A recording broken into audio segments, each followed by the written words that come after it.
Rotarians and guests, welcome to the February 24th meeting of the Rotary Club of York. Our members are dedicated to service above self and Rotary's four-way test. Leading our song and pledge is Steve Feldman, and delivering our invocation is Eric Chase. Steve. Thank you, President Ann. Rotarians, please join me wherever you are. Oh, beautiful for spacious skies, for amber waves of grain, for purple mountain majesties above the fruited plain. America, America, God shed his grace on thee, and crown thy good with brotherhood from sea to shining sea. I pledge allegiance to the flag of the United States of America and to the republic for which it stands, one nation under God, indivisible, with liberty and justice for all. Will you please prepare yourself for prayer in the way that you're most accustomed? Let us pray. God, our great creator, we take a moment now in our busy schedules to pause, to give you praise and honor. We ask for blessings upon this meeting, our leaders, our guests, our speaker, and our fellow Rotarians. We express our gratitude for the many blessings you have provided us in our lives, and request that you humble us to have the wisdom and vision to share our blessings with those that do not have in our community, in our nation, and in our world. We lift up our local leaders today, especially our guest speaker and fellow Rotarian, County Commissioner Julie Wheeler. We pray for our mayors, city councils, county commissioners, police chiefs, judges, and all who serve our local communities. Strengthen them with the wisdom and grace for the heavy burdens they carry. May they manage their teams and their projects with love, and may they keep their hearts pure and their eyes turned toward you as they work in the best interests of the people they are called to serve. We lift up all Rotarians this day as we continue to place service above ourselves, as we seek to serve you this day and every day. For this we pray. Amen. Amen. Thank you, Steve and Eric. And speaking of sharing our blessings, when people of action learn of the devastation caused when over 4 million in Texas were without power and water in frigid temperatures for days, we take action. Our Rotary Charitable Endowment Fund has approved matching funds up to $5,000 for members who want to support emergency relief efforts in Texas due to the winter energy crisis. Bert has contacted her colleagues to learn if Texas Rotary clubs are providing emergency relief so that we can partner with their efforts. If we're unable to identify a Rotary effort, our CEF grant will be directed to the Communities Foundation of Texas to its Winter Weather Relief Fund, which is providing funding to agencies leading emergency response efforts. Members wanting to contribute should make their tax-deductible gift to the CEF to take advantage of the match. To use a credit card, please use the charitable donations button on the yorkrotary.org website, or you may contact Bert to be billed for your gift. Thank you in advance. We want to get our support quickly to address this tremendous need. Applications are currently being accepted for merit scholarships, Carolee Rising Musician and the Smith Agricultural. The deadline is March 31st. And next, for today's business spotlight, Collins Wagner. Founded in 1915, Collins Wagner Insurance Agency, a full-service independent agency, was built on the principles of providing superior service and quality insurance solutions for their clients. The agency is currently owned by a trifecta of Rotarians: East York Rotarian Joanne Bankos and her daughters, Rotarian Laura Bankos Curry and Christina Bankos Varanich. Located in East York, the agency represents a multitude of insurance companies with their team of 10 knowledgeable, dedicated, and hardworking women.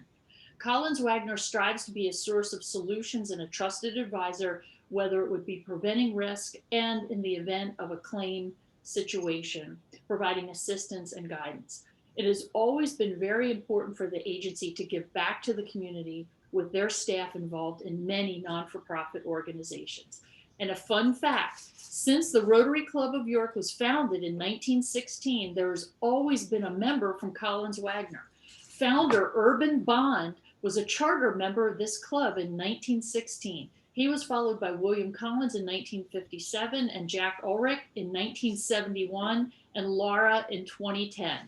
Jack and Laura continue to be members today. The agency was able to quickly adapt to the pandemic, including purchasing several laptops and a new telephone system so their entire staff could work remotely. At present, there are at least 1 or 2 employees in the office each day to meet with clients in person. And Laura, I love your motto. We listen, we advise, we protect. That's powerful. Thank you to Rotarian Laura Bankos Curry, who celebrated her 11th year membership anniversary last month. Next, we will hear from a recipient of our amazing fundraising efforts, Christy Rinjolian, fellow Rotarian with Child Care Consultants. Christy. Hello. And hold on just a minute as we can, people see the screen. If you just give me a little head nod, thank you. So as Anne said, we're with Child Care Consultants, and we are very thankful and appreciative to be a recipient of some of the funds from the recent golf outing. And there we go. So Child Care Consultants has been around since the 1980s, and our mission is to ensure that all families have access to affordable, high-quality childcare, choices that lead to success in school and life. And our vision is a thriving, growing community where all families are able to access high-quality, affordable, early childhood education. Children embrace a culture of learning, stay in school, and excel, and businesses are able to recruit and retain educated employees. Child Care Consultants serves as the Early Learning Resource Center, or ELRC, for York, Adams, Lancaster, Dauphin, Cumberland, Perry, and Lebanon counties. We administer the following programs: Child Care Works, which is the program I'll speak more specifically about, as that is the program that the Rotarians are funding their scholarships. Keystone Stars is a quality improvement program that works with all kinds of early childhood education programs, childcare, Head Start, pre-K counts, and those private part-day preschool programs to help them improve the quality of care they provide. We also provide resource and referral services to persons at any economic level to help them find childcare and address any concerns they may have about their child's development. I will say that during this time of COVID, we have worked extensively with our community partners, including WellSpan, to help essential workers find and retain childcare. We also administer a food program for those home-based childcare programs that is very similar to a school-based free and reduced meal program. We run a Parents as Teachers program, which is a home-based visiting program for families. And then, of course, we're a proud United Way partner agency, have been again since the 1980s. And we offer a one-of-a-kind program in the Commonwealth that works with individuals looking to become a home-based childcare program, and we help them through the state certification process. The Child Care Works program helps low-income families pay for childcare. It does not pay the full cost of their care, but a portion depending upon the family's income. To be eligible, a family must be working or in an approved training program. And the fees are paid directly to the child care program based upon that child's actual attendance for the previous month. This month, child care consultants served a little over 1,000 York County families in this program, equating to almost 1,800 children that were receiving care. And this month alone, we paid almost $1.8 million to help these families pay for childcare. These are, as Anne and the York County Economic Alliance and many of us have been talking about for some time, these are our ALICE families. These are the working poor who need our help to pay for childcare so that they can maintain employment and move up the career ladder. So I won't read you everything on this slide, of course, but I wanted to give you just a little bit down in the weeds so that you know where your money is going and why this scholarship is so critical. So if we look just at the family size of 2, in order to be eligible for the program at the very first time they sign up, the family can make no more than $34,480 to qualify for the program. We verify their income based upon check stubs and also a form that must come directly from their employer. There's a lot of paperwork involved and a lot of verification. Every single year, we have to redetermine that the family is still eligible. And because, of course, we want families to improve their financial situation, the federal government and the state gives them this kind of wiggle room so that they can earn at the time of their redetermination up to a maximum of $40,514. And you can see for the various family sizes, the equivalents. What the Rotary Scholarship provides is support for those families at the time of redetermination, using our example of a 2-person family that would make more than $40,516. Because if they make $40,517, they're no longer eligible and they lose all the financial support. So this scholarship program is a lifeline to these families. As you can see on the slide, we received the funding at the beginning of this month. And again, this is for families already enrolled in the program who are about to lose their support because they're over income at the time of redetermination. In the very first week that we initiated this program, we have 2 families that are eligible. One of the families makes $12 more a week than she would be permitted to still receive this funding. She received a promotion, and again, this is exactly what we're hoping for people to move up and get those promotions and stay employed. So the funds from the scholarship, we have an application process. It's still paid directly to the child care program. The funds do not go to the family. We pay a portion of the tuition.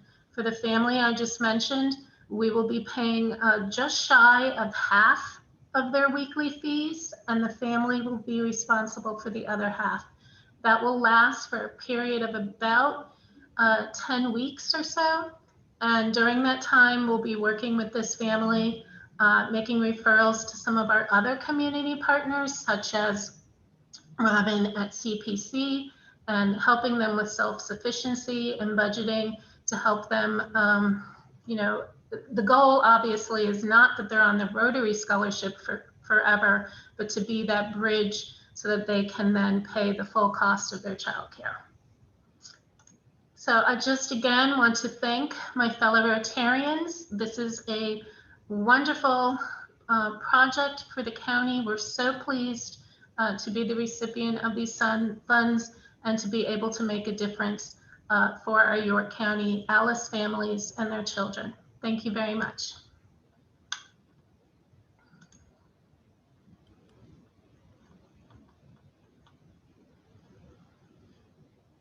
Thank you, Christy. We really appreciate the important work that you and your team do in our community to help with quality and affordable and accessible childcare to our entire community and the region. So thank you very much for that.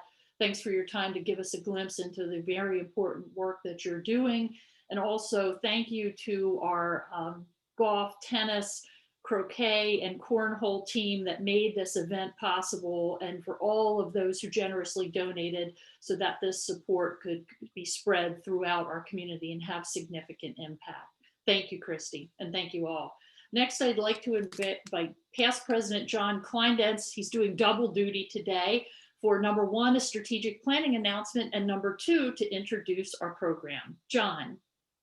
Thanks, President Ann.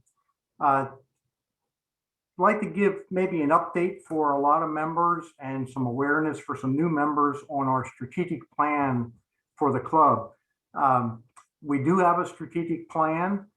We update it every several years, and it's now on your screen. You should be able to see the plan. And I wanted to point out, first of all, a strategic plan is critical for the future of any organization, especially us.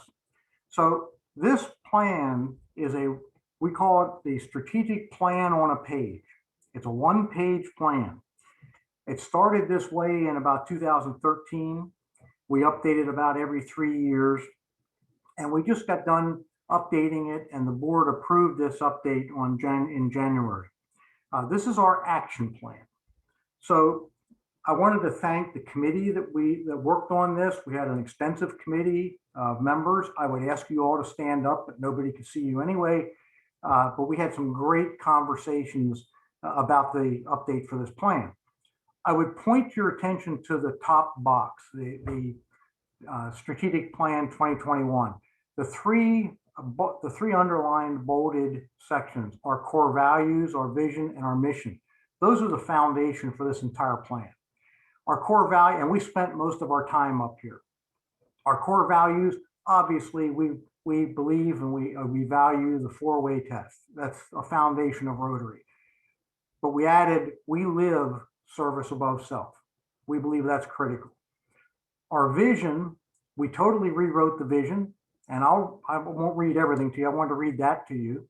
We are a diverse mix of community leaders working in unity who will accomplish sustainable, positive change in ourselves, our community, and the world. I think that's an action-oriented, aspirational vision. And our mission, what we do, is we act to lift up our community through positive and lasting change. I think that's a very succinct way of explaining what we do. We can tell that to anybody very proudly. So that becomes the foundation. The implementation of the plan is contained in the lower boxes. We have 4 goals, and they're grouped into finance, marketing, committees, and membership. And then we have objectives underneath those. And I think it's important to read the objectives and note that the actual implementation of the plan is contained in those objectives. And some of the tactics are left to those responsible. And if you'll note, under each objective, the responsible or the accountable party is listed. So in other words, picking one goal A, objective 1 is the responsibility of the finance committee. So that's how this works. And then each committee or a responsible person is responsible for developing tactics to complete that objective. Oversight of the implementation, then, we've discussed, will stay with the strategic planning committee, who will work with those folks that are accountable for each one of the objectives to make sure that they're making progress and we're continuing. Because if we can implement the objectives, we can meet our goals, and we can then satisfy our core values, mission, and vision. So that's the strategic plan. Any comments or questions about that can be referred to President Ann or myself. Always willing to entertain questions or comments about it. And that's the end of the strategic plan presentation. So with that, it's my pleasure to introduce our speaker for today. Julie Wheeler was elected to her first term on the York County Board of Commissioners, sworn in January of 2020. What a first term. And you'll hear more details from Julie. Julie grew up in York County and graduated from Dallastown Area High School. She earned a degree in biology from Randolph-Macon Women's College.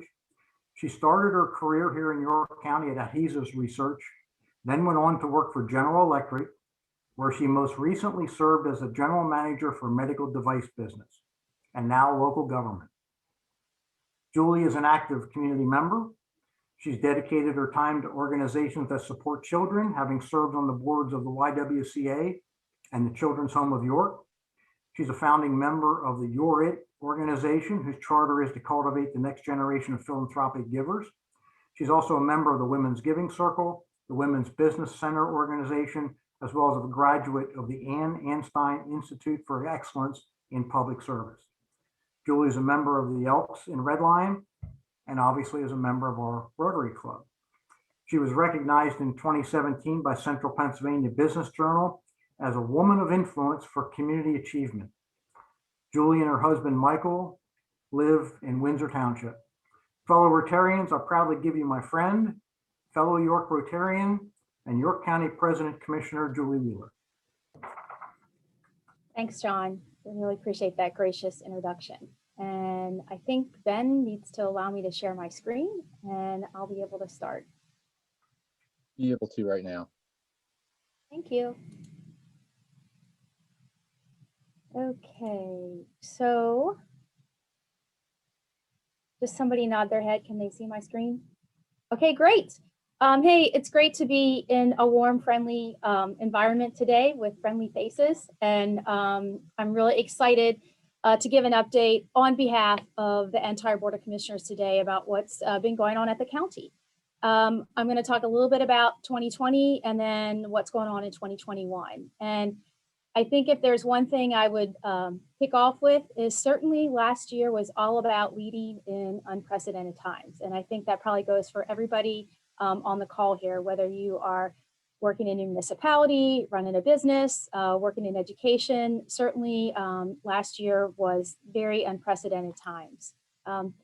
Today, I'm going to talk again a little bit about 2020 in review. I picked a couple topics there. I really want to leave you all with the message that in spite of COVID and running an election, the county did accomplish a lot of things in 2020. So those are some topics I'm going to cover today around 2020 and 2021.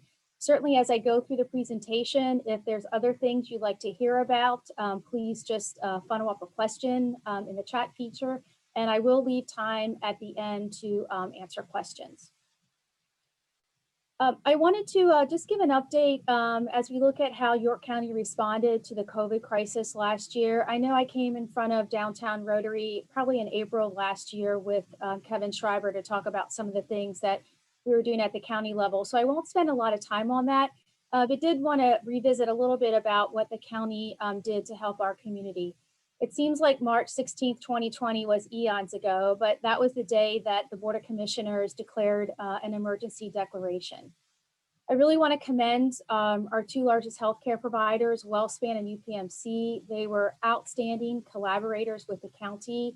And if that's one theme you'll hear today, last year was all about collaborating with our stakeholders in the community there. All county operations continue to operate. We did not close down in spite of COVID. Some of our buildings were closed to the public for a period of time, but our operations remained fully functional. I want to give a shout out to fellow Rotarian Brian Tate. He was very creative in his department, offering virtual probate and marriage licenses. I think that's best in class across the Commonwealth. So really encouraging our department heads and other county elected row officers to look at how do we enable our services remotely to the community. So a big shout out to Brian there. County spent a lot of time working on programs to assist our vulnerable populations out there. Those people who were not able to shelter in place, who are diagnosed with COVID. We collaborated with the Coalition for Homelessness, the Planning Commission. And I want to give a shout out to the prison. I mentioned them on another slide, but the prison really stepped up for the county. The county is able to order food very economically through the prison, and the prison stepped forward and prepared meals for those folks who had to be sheltered in facilities who didn't have access to food. So the prison really came forward to help the county out. We spent a lot of time making sure we were reaching all of York Countyans and worked with the Black Ministers Association, CASA, Latinos Unidos, and other groups to make sure we were doing our best to communicate to all demographics in the community. Worked intensively with the York County Economic Alliance, Kevin, Katie, Silas, if you're on, great collaboration with those fellow Rotarians. We launched preparedyork.com, which was highlighted as a best practice across the Commonwealth as a one-stop website shop for resources out there, whether you're a business or nonprofit in the community. The other thing we did last year, first time ever, we launched virtual job fairs in collaboration with the York County Economic Alliance. We certainly know a lot of people in our community have lost their jobs, but we also recognize that there's a lot of employers who had job openings. So we leveraged our ability to host job fairs. On the right-hand side of the slide, you'll just see some marketing collateral that the county put together, again, to help get the message out about what resources are available for the community in COVID. All of our materials were prepared in both English and Spanish. York County, again, came through. We partnered with nationwide effort on the 100 million mask challenge and donated several thousand masks to both WellSpan and UPMC. I mentioned earlier about the prison stepping up and helping for food preparation, as well as we had folks at the prison making masks and distributing those to organizations who might not be able to afford to buy personal protective equipment. Collaborated with our friends at the Economic Alliance on personal protective equipment needs and outsourcing supplies.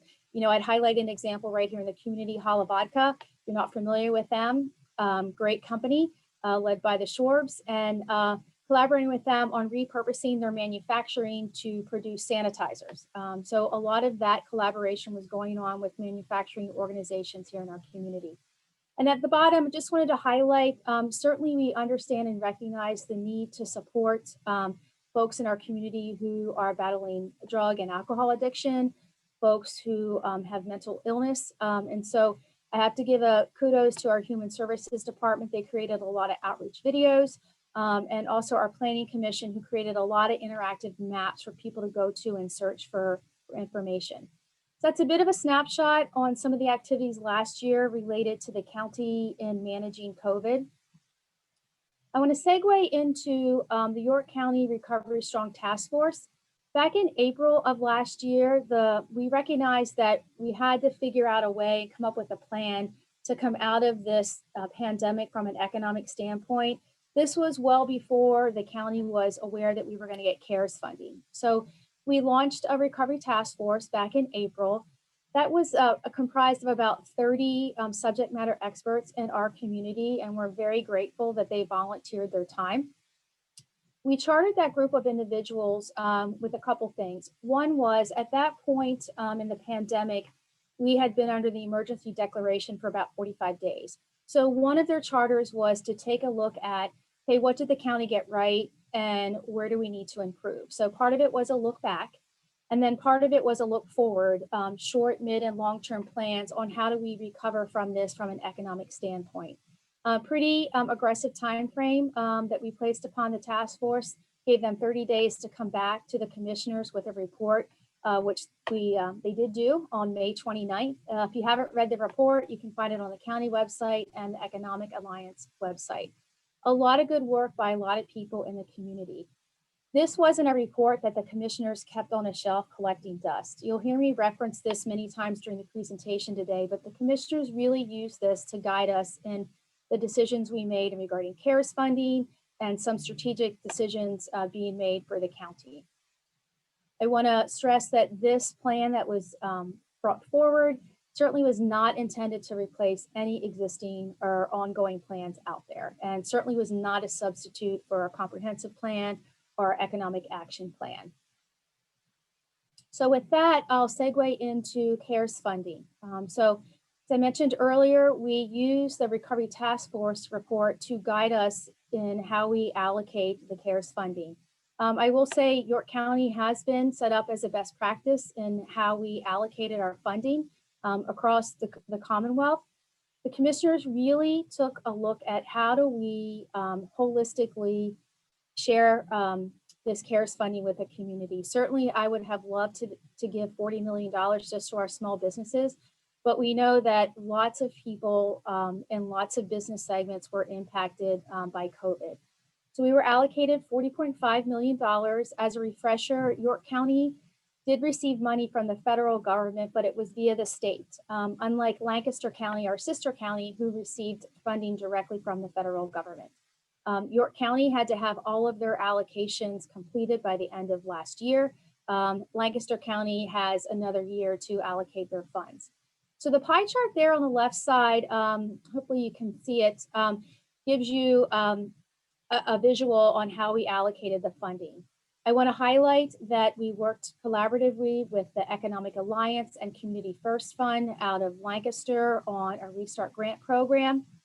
I'm really delighted to share that every small business that applied for a grant that met the eligibility requirements received a grant, as well as every single nonprofit. So you see the numbers there, over 100 nonprofits and just shy of 900 small businesses. We recognize that our 41 long-term care facilities in the county were significantly impacted by COVID, especially relating to personal protective equipment. We allocated funding to them. I'm going to talk a little bit at the end of the presentation around the broadband pilot that we launched with CARES funding, so more to come on that. One of the overarching themes that came out of the Recovery Strong Task Force report from each one of the focus areas was connectivity technology and bridging the digital divide in our community. So the commissioners also allocated some funding to our learning institutions here in York County, all of the public and private schools, as well as our friends at the York County Library System to help them with short-term connectivity needs. The commissioners gave some direct allocation to nonprofits, and those were nonprofits that were in the tourism and cultural arts business, as well as those nonprofits who support basic service needs, so shelter, food, transportation, those types of things. Recognize that our 72 municipalities, right, were also hit hard by COVID, so we shared funding with them, as well as our local law enforcement, fire, and EMS organizations. We are proactive in working with York County Emergency Management and purchasing mass vaccination supplies because we knew that was coming here in 2021. And certainly last but not least, can never forget our veterans and allocating funding to those, some of those organizations. So that's a snapshot there of how the funding was allocated. Again, I think the commissioners did a good job of spreading the money out in our community to many factions. I'm going to try and watch the time because I want to make sure I get through all my slides here. I'll ask John to kind of give me a thumbs up when I have 10 minutes left, so I leave time for questions. I did want to highlight part of the CARES funding that was focused on the grant program. A lot of boots on the ground, walking the streets, making sure small businesses were aware from the city to Dillsburg to Hannibal, really canvassing the county and making sure our small businesses knew about the program. This is by the numbers. The county allocated close to $16.5 million through the grant program. And you can see really made a concerted effort to make sure we were being equitable in how we disperse those funds. And as you can see, roughly 44% of the funds that were distributed to businesses owned by women. So I'm really excited that we were able to do that. So that's a quick snapshot of kind of by the numbers. Average grant size just shy of 17,000. This is a visual map of York County. The other thing we worked really hard at is making sure we got out to those 72 municipalities, and all but 2 municipalities had recipients from this program. Little Jefferson Borough didn't receive any funding, as well as Washington County. Wasn't that they weren't in the mix, it's just no one had applied in those respective demographics. So everywhere you see a red dot on the map there is a business or nonprofit that received grants from the Restart Fund. I just wanted to share, these were verbatims that came back from the businesses that had received funding from the county. And, you know, just want to pause so you all can appreciate the magnitude of even $17,000, what that means to the small businesses out there in our community.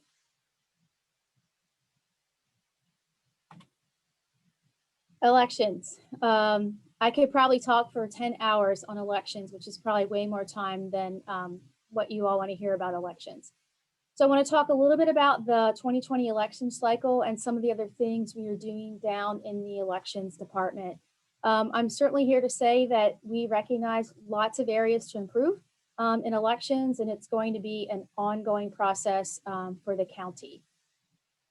In 2020, we had COVID hitting with a new process called mail-in ballots. I think one good thing about things converging on a system at the same time is you're really able to recognize where your weaknesses are and areas that you need to improve. So in the primary, we, had a lot of moving pieces and a lot of unsure, this place going to be open polling location? Is this person going to work there? So a lot of challenges the county had in maneuvering around polling locations and people wanting to work.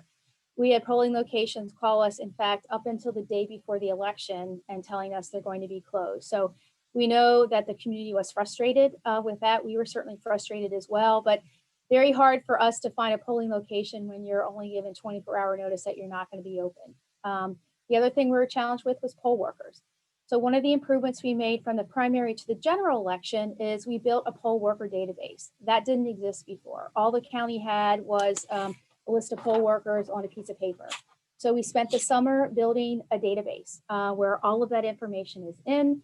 And I'm happy to say that we have over 2,000 people identified in that poll worker database. So fast forward to the general election, we leveraged that heavily as we were needing to staff the 163 polling locations here in York County. The other thing that we worked on between the primary and the general was, again, working with those polling locations on how we can get those locations open for the general election. In the general election, we were hit really hard with this mail-in ballot process. And I know we had a lot of frustrated voters, a lot of frustrated workers here at the county. But what I can say is that the county did, in my mind, an outstanding job of getting the ballots out. We struggled with that in the primary a little bit. I know I heard from some fellow Rotarians on the frustration of getting their ballots in time to vote. I will say, I'll talk a little bit about election law reform. It's really difficult for any county in York County. The deadline to request a mail-in ballot is 1 week before the election. Very difficult. I don't care how good you are to be able to process a ballot in that amount of time for the voter to get it back. So through the County Commissioners Association of Pennsylvania, counties are lobbying very hard that requirement in the election code with Act 77 gets modified. In 2020 general election, the county, John's raising his hand. 10 minutes left, is that all, John? So in 2020, the general election, the county sent out over 90,000 mail-in ballots. A lot of labor, a lot of time with that. We did, lesson learned from the primary to the general, we hired a mail house to do that for us in the general election. That's certainly not in the wheelhouse of our elections department on doing mass mailing. So we hired someone to do that for us in the general election, which I think was a great asset to the county. Of those 90 some ballots that went out, to give you a point of reference, we got about 73,000 back in the mail. Of that, we had about 10,000 of those mail-in ballots that folks changed their mind and decided to vote in person. And then we had roughly maybe another 7,000 or 8,000 of folks who did not receive their ballot. We certainly know there was a lot of pressure placed on the Postal Service to receive those. But we're really confident that we've been able to triangulate that 90,000 number and that we got a majority of those back either by mail, voting provisionally, or spoiling their ballot at the polling location. We've hired a deputy down in the elections office. We are working on customer service. It's really important that we provide top-notch customer service down there in the elections office. Certainly, we recognize that the skill set now that's needed in elections is different than maybe it was 10 years ago. So we're investing in training our employees down there. We will continue to look at process improvements. I certainly share, I just threw a couple things on the right-hand portion of the slide there. We did some work at the beginning of this year where we conducted some training on how to get your name on the ballot. This isn't a political, was it political in nature? It was for anyone who was a candidate that wanted to know how to get the paperwork done and fill out on what the county needs. So we will continue to do those types of things. I just want to leave you with, we do need to raise the bar in our elections office, and we're certainly committed to do that. Always open for suggestions. So if you've got any suggestions on how we can get better down there, or issues that you're hearing out there as you're talking to your friends and family, please do let me know. I don't want to spend a lot of time on this slide, but again, here's something that went pretty much under the radar last year. And I do want to give a shout out to our county administrator, Mark Durr. He was really a driving force behind that. But we restructured the county debt last year. This was the largest bond issue ever financed by York County. The great thing is that it was a comprehensive restructuring our debt, and we saved the county over $8 million. So I think that's a big deal, especially to our taxpayers out there, that because of this restructuring, we were able to save $8 million. It allows us to smooth out our annual debt payments, and it allows us to budget more accurately. So big deal to the county here. Also wanted to share a little bit regarding our coroner's office and the county morgue. Last year, we moved our coroner's office from the office that was at Pleasant Acres. I think you all know the prior Board of Commissioners decided to sell the Pleasant Acres facility. Part of that required a move of an MDJ office as well as our coroner. So county looked to where we had capacity. We had capacity at our prison. And so the coroner's office was moved to a portion of the prison. It's completely blocked off from prison proper. The office is moved, they're up and running there. We've also started work on a county morgue. I need to give credit to the prior Board of Commissioners for starting that process. This Board of Commissioners advanced that along. Construction started last October, and if our county engineer, fellow Rotarian John Kleindentz, is true to his word, that morgue should be completed sometime in early March. Great thing for the county. We know that WellSpan is at capacity with the facility that they have there. Certainly want to thank WellSpan for their support of the county for decades and decades, letting us use the morgue. But great thing for our community. There is, want to highlight, I know this is something Coroner Gay is very passionate about, but there is the ability to have a private viewing for individuals who might not be able to have a proper funeral for their loved ones. So we do have the ability to be able to allow folks to come in and spend that time with their loved ones. We launched 2 new bridges last year, Singer Road and Hull Drive. More to come this year with bridges, but again, a lot of work being done by the county in spite of what was going on with COVID and in spite of running an unprecedented election last year. The other thing I wanted to mention, if you all recall, when Rotary had the debate for the county commissioners, one of the big hot topics at the time was stormwater. And I was very vocal about not being in favor of a stormwater authority, and that I'm a big proponent of collecting data. What I want to share with you here, if there was 3 things I would want you to keep in mind from this slide, and remember, it's 3 numbers. One is 6, one is 90%, and one is 700. So the county purchased six monitors, and you can see on the right side of the screen there kind of what they look like. They've been implemented. They're out collecting data as we speak. Those 6 monitors monitor 90% of the water flow in York County, and it monitors 700 miles of impaired stream. So this is a really big deal. It allows us to collect 24/7 real-time data. So we'll actually have data that speaks to those 3 things that impact stormwater: phosphorus, sediment, and nitrogen. All 3 are being monitored. We are the only county in Pennsylvania and the only county nationwide who is doing this. So York County is really leading the way here. We've partnered with the United States geological survey to help fund this, so the county isn't shouldering all the expenses.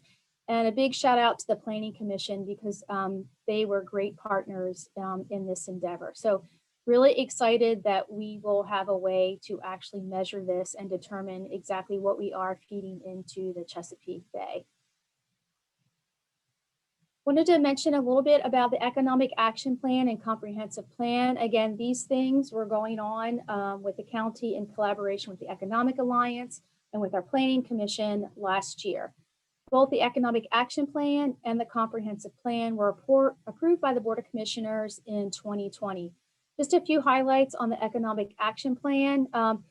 Really, this plan this time around was very strategic focused and very action oriented, and really did a great job of aligning planning efforts between the county, the city, the Economic Alliance, Downtown Inc., and both the city and county planning commissions, and really building on the strengths that exist in our community. One thing that rang through loud and clear in this plan is the need to make sure that we are looking at economics from a diversity lens, an equity lens, and an inclusive lens. The comprehensive plan, as you know, that gets updated every 10 years. The update was done last year. That really focused on housing and community development.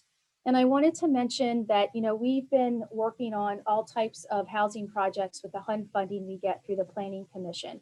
But one thing that's come through loud and clear is the need to come up with affordable housing for our seniors. And so last year we embarked on a project at Lombard Commons in the Dallastown Borough that's affordable housing for our seniors. And we're now working with Pleasant Acres and Spring and Sperry Township on another project. So both of those were completed. A lot of work by a lot of people in collaboration with the county, but those were approved and we're now in action mode with those.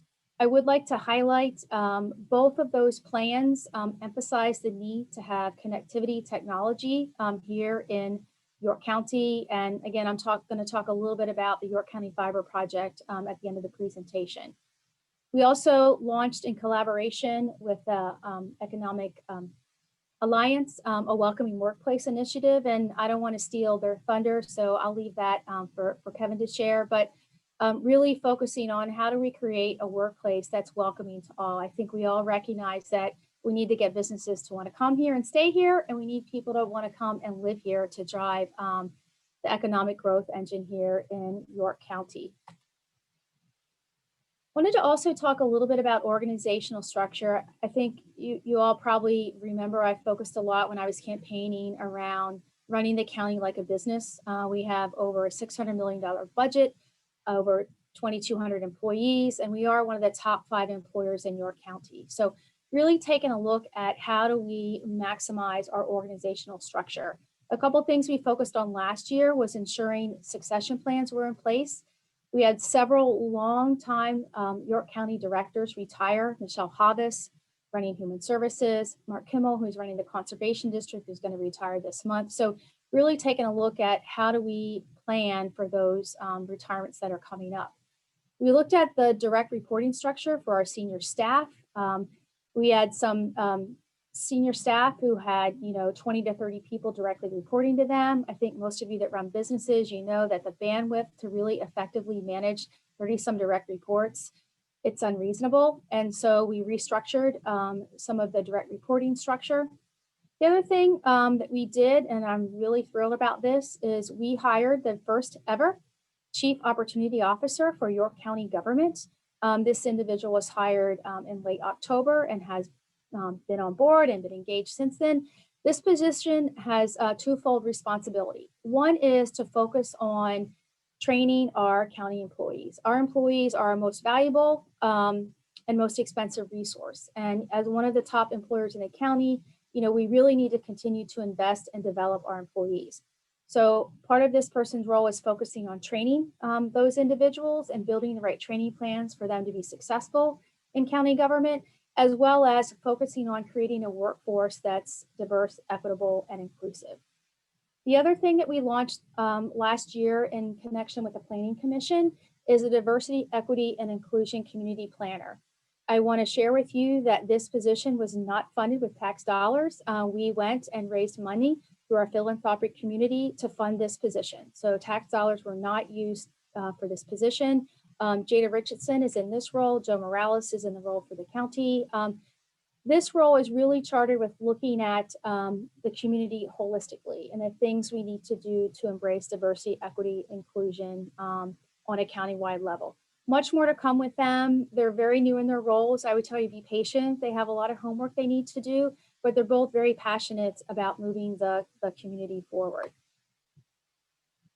As we look into some of the hot topics here in 2021, I did want to give an update on COVID vaccination. For those of you who may have not had an opportunity to see the commissioners meeting earlier today, the commissioners entered into an agreement with WellSpan Health.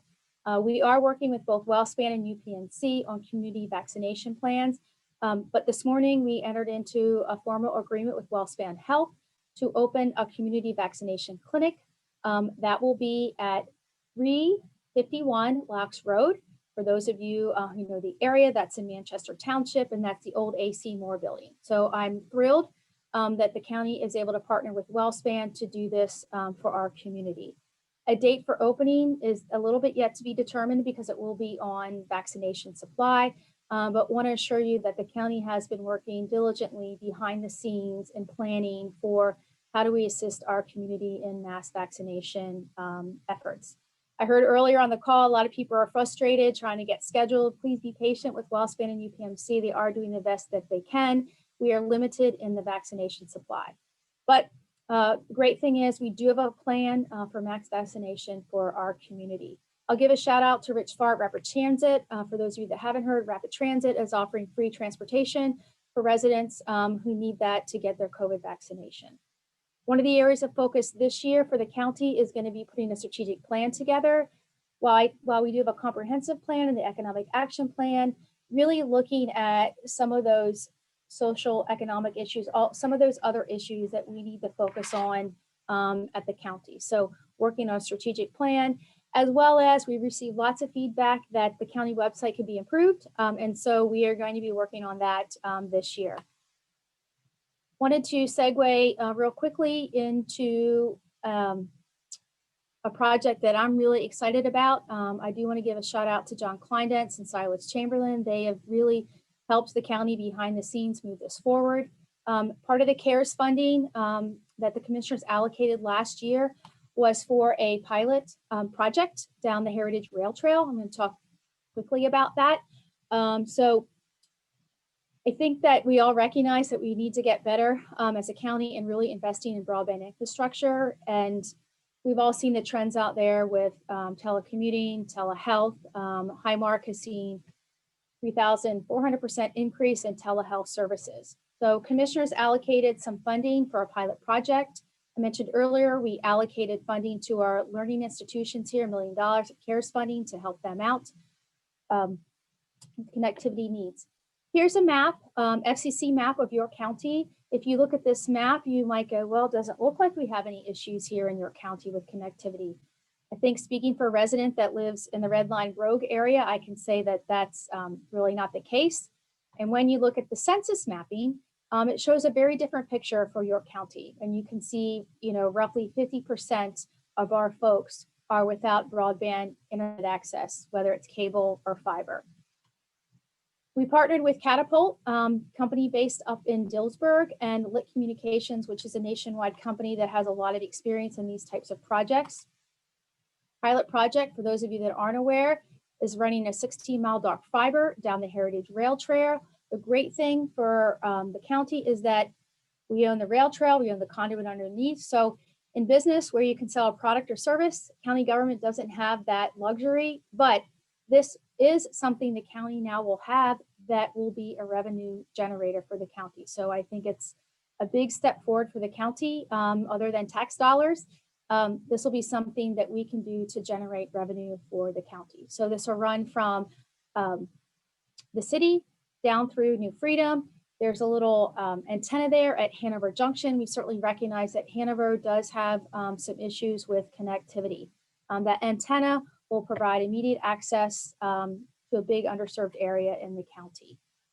This backbone that's been built down the rail trail, when we look at the businesses in York County, this will now enable roughly 25% of our businesses, which is close to 2,500, to have better access to broadband. We did a countywide assessment on broadband. If you haven't seen this, this has been published. It's on our website. It's a great holistic view of here's what we need to do to enable closing the digital divide in York County. Catapult Engineering, the company I mentioned earlier, they actually physically went and looked at over 100,000 poles in York County to identify the shape that they were in. This report has a bunch of financial models, all types of proposed business partnerships, public-private, for the county to take a look at. The other thing that's in here as a supplement is federal and state grant funding that's out there. There's not a lot of state grant funding available, but there is a lot of federal funding available. So this provided us a comprehensive plan on the funding that's out there. Because we don't have any additional CARES funding, we want to keep this project moving forward. And so, going to be going out and looking for grants that are available. I don't know if you can see the slide. There are 7 rings here. And I know I'm running out of time, so I'll skip to this slide here. If you look down between ring 5 and ring 6 is on the bottom left, ring 5 is on the bottom right. The rail trail, the 16-mile that I mentioned earlier, backbone, that connects ring 6 and ring 5. And so when we look at how do we prioritize moving forward this rings, it certainly makes logical sense that we want to take a look at rings 6 and 5, which is down in the southern part of our county. We know that the Southeastern School District struggles with connectivity, as well as the area which I live down in the Red Lion Grove area. Couple next steps. The commissioners launched a York County Fiber Broadband Task Force. I'll show you the participants in that task force in a minute here. I am really excited. As of this morning, I was able to secure funding from our philanthropic community to fund a demand aggregation study. You know, when you look at that FCC map that I shared earlier, it would indicate we don't have any connectivity issues in York, but I think we all can attest that we do. So this aggregation study is critical for the county to do in order to demonstrate to the FCC that we do have issues here in York County. So I am thrilled. As of this morning, I've raised enough money to fund this, so this will not be funded on the taxpayer dollars. I know some of those philanthropic folks are on the phone here, so big thank you to you for helping make this happen.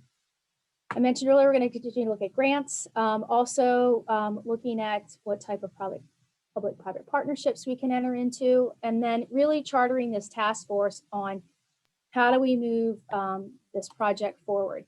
Here's a list of the task force members. I think you'll see it's very broad in scope. We've got representation from our school districts, utilities, both healthcare providers in the community. We certainly recognize that telehealth is a big deal, and I'm really pleased that both WellSpan and UPMC have offered up their senior technology advisors to be part of this. Planning Commission, fellow Rotarian Jeff Vermillion from York College. So really getting a cross section of folks in the community. Gary Laird from Hanover, can't forget that part of the county. So my last slide, and I'll open it up for questions. I think really future county government is really continuing to modernize and be efficient in how we run, being transparent, increasing our communication, and making sure we're providing top-notch customer service to the 450,000 people that live here in York County. And it is a business, and we need to run it that way. So with that, I think I left enough time for a couple questions. Thank you, Commissioner Wheeler, President Commissioner Wheeler. We appreciate your leadership on behalf of our county employees and our residents. As you said, during unprecedented times, we have many questions, but really we only have time for you to answer one quick one. You covered so much ground. So Julie, could you please share the status of the York County Health Bureau? The York County Health Bureau. Well, we don't have a health bureau, county health bureau. We do have a city health bureau. We don't have a county one. I will share with you that we did allocate some CARES funding for a feasibility study. One of the things we heard loud and clear from the Recovery Strong Task Force report was that we needed a countywide health department. But like any other decision we need to make, we need to collect the data, talk to the subject matter experts, and listen.